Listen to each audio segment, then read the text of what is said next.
Ladies and gentlemen, this is David Davies of Happy Dogs Northeast with Ellie, who was once my police service dog. I just want to put a little video together now for you, just really to help people who are wanting to progress the dog's training. Again, I'm talking more training for fun here than anything else, but really it's just a matter of tidying things up if you want it for a competition or whatever. So I'm going to use this Kong toy to train Ellie today. That's her reward. Her desire for this is great. Her desire to work for this will be greater if I tease her with it a little bit first. What a good girl. But to let her have this would be pointless. And this is where you see people making a mistake, because they leave the toys they're going to train the dog with lying around. Therefore, why should the dog want them when it has to work for them? So by teasing her with this toy, not letting her have it, putting it away, good girl. And now we're going to get her to do some work for us. The important thing is that that tail is wagging whilst she's working. Ellie, heel. Notice the lead. The lead's slack. It's a very light lead, this. I make most of my own kit. It's got a tiny, tiny little clip on it off an old flexi lead, and it's just light climbing type rope. Ideal, because we don't want a heavy lead. Come on, because the idea is that the dog is working off lead. The lead just helps us show the dog what to do. Lovely. So now just getting her to do some very basic things. I'm going to take her off lead, put the lead around my shoulders out the way, never just throw it on the ground. Hey. Now whilst the main reward's going to be the game with the toy at the end, it's important that she gets reinforcement for the work she does. So that's in the form of talking to her, touching her, and keeping that tail wagging. Go on.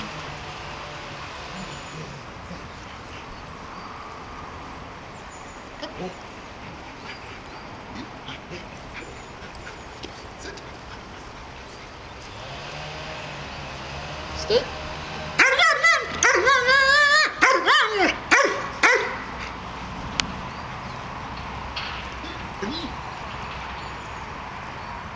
And then we'll send her to the post through there. We'll send away exercise.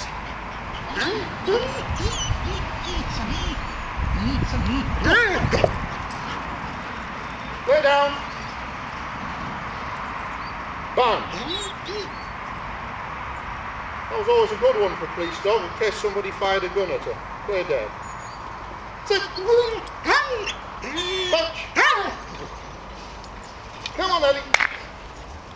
Come on, little girl. Good girl. Thank you. Heel. Good girl. Heel. Heel.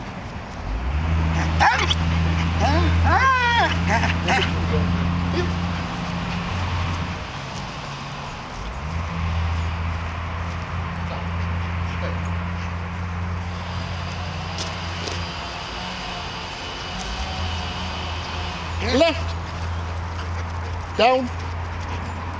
That's a clever girl. And now to finish off, just have a game with her with the toy. Clever girl. Oh, hey, Ellie. Good girl. Good girl. Come on, Ellie. Come on. That's a clever girl. Come on. Good girl. Good girl. Come on, Ellie. So fun retrieves. A great way of getting your dog to enjoy interacting with you. And a retrieve is a recall.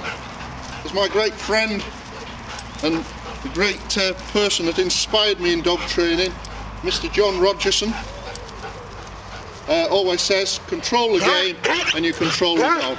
I add to that, control the toy or the resource, you'll control the game and you'll control the dog. Heel. So I'm walking Ellie past something that she's become fixated on. I can always get her attention. If she thinks there's a likelihood she's going to get a game with a toy, I've got her focus on me.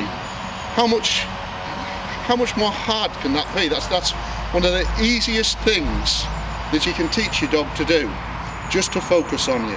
At the moment when your dog is doing something that you don't want, or you think it's about to focus on something you don't want it to focus on to, get its attention on you.